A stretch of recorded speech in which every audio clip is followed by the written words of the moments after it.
I'm now being joined by Dr. Sunshine-Wasiu. He's the Deputy General Manager, Public Weather Services of the Nigerian Meteorological Agency, NIMET. Very warm welcome to Newsnight, Ibrahim.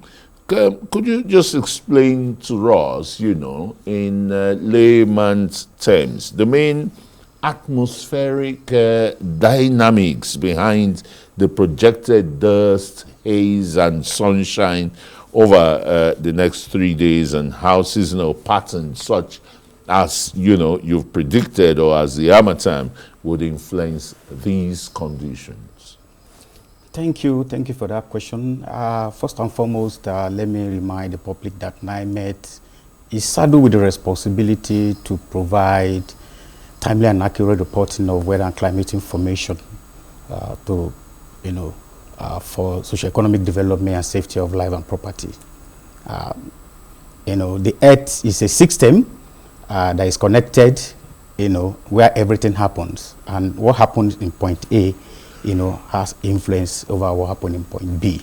As a core mandate, we try to monitor what happens around the world, particularly those, that have direct influence over us. Dust haze is a weather phenomenon that come over the Sahara, region. And when we notice that such plume is being raised, we quickly, notify the public so that they can be well informed and, plan their activities. That is why every day, you see NIMET giving 3 days weather forecast ahead to let the public know what is ahead of them weather-wise. And that is exactly what, we have done now. We are in harmattan season, and of course, when we notice that there's a dust plume over the source region, what we need to do is to quickly alert the public of, these dust particles that is in suspension. Sometimes it reduces visibility below the minima for the aviation sector. We are let the airport users also, know this so that they can plan and schedule their, flight operations. And for the public too, the same. For our outlook, we try to also let the public understand what is going on weather-wise, that there is, dust in suspension, and this could affect their health, it could affect their activities, it could have, also affect movement in terms of transport, and some of the socio-economic, implications of this are also part of what we give to the public so that they can, plan their day and plan their activities. Yeah, it is great that you've mentioned some of the dangers or further snowball issues that can come out of these dust haze and the rest. Like you talked about respiratory challenges. Maybe you didn't mention eye irritation, reduced air quality. The question here will be, which groups would you say are more vulnerable or susceptible to getting any of these irritations when the dust haze really settles down?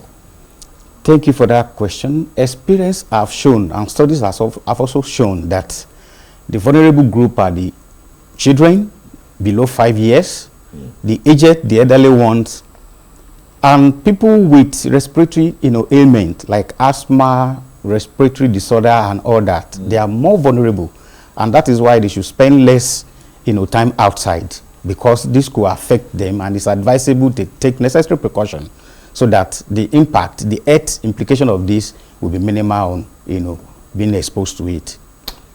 You talked about the visibility in the aviation sector. You didn't talk about, maybe the roads. We just had a boat capsizing in Jigawa, killing over 25 people and the rest. What kind of advice do you have for even road users, the transporters? Because if you have reduced visibility in the aviation sector, you definitely would have on the roads too. Yeah, it's not. Are you collaborating with the Road Safety Commission and the? Yeah, we issue out the the forecast to the general public, and it's accessible. It's on our social media platform.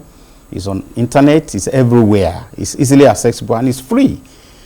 Because aviation is more organized, and that is why it appears it's only, in the aviation sector. No, we give this, to the general public, including the transport, the road users. You will agree with me that early in the morning, you usually have what is called fog, where visibility can be so, poor that could also affect whoever that is making use of the road. The road users are also advised, when you want to travel, particularly early in the morning, you have to take necessary precautions, because visibility at that time is actually very poor. And for aviation users, for the airport environment, it's an organized system where before any flight takeoff, definitely they will come for flight briefing. They will get their flight folder and get necessary information before the flight. And that is why they are always well informed of what the visibility is. So in such cases, what you see is either they delay the flight because of poor visibility, or outright cancellation in some cases, so as to make sure that that safety is there. Safety first in aviation. Absolutely, safety first. And finally, before we let you go, are you observing any long-term shift in seasonal weather patterns? We hear of the climatic change here and there, particularly from the Western Hemisphere. It's still affecting those of us in the Sahel. The Sahara Desert is really inching into the Nigerian space.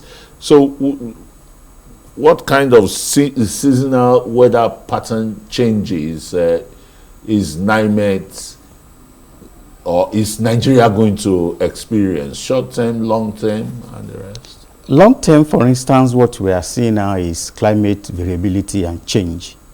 Before now, what December, January is known of is not what we are seeing. That is a shift in long-term temperature and weather patterns. Supposed to be cold now. It's supposed to be cold now, but what you are seeing now is more of it.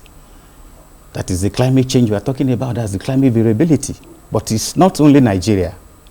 So it's no people should not panic. What kind of consequences are there? I mean, when, these changes occur like this. When we were in school then, our geography was, like a flip of the hand. And the seasons, and the patterns of the season and the kind of weathers that will come. It's no longer so now. Exactly, and that's the implication we are seeing now. You now begin to see a shift in what, in the pattern in what you are used to. You now begin to see extreme weather events. Cold will now be colder, hot will now be hotter, and it will now be erratic, just like what you are seeing now. Before now, we know December to be, Harmattan period. But the Harmattan, the intensity and concentration of the Harmattan is not there. That's the shift in pattern that we are talking about.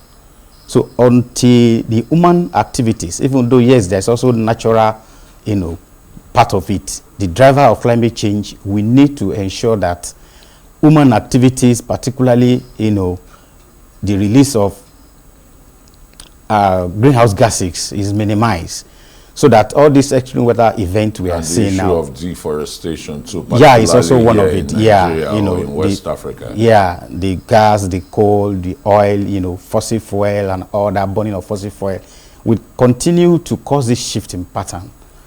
And until we are able to reduce this to, bearable minima, we'll continue to witness this. It's a global phenomenon. It's not only Nigeria. Absolutely. That's why you have the various climate programs every other year or so. Yeah, we educate, NIMET is one of our, responsibility, which we are carrying out. September last year, we have a public, engagement. And at the beginning of every year, just like in a couple of weeks now, we also do what is called public presentation of, seasonal climate prediction. Predictions. Okay, thank you so very much. Ibrahim Wasiu, Deputy General Manager, Public Weather Services of the Nigerian Meteorological Agency, NIMET. Thanks for coming to News 9. Thank you for having me.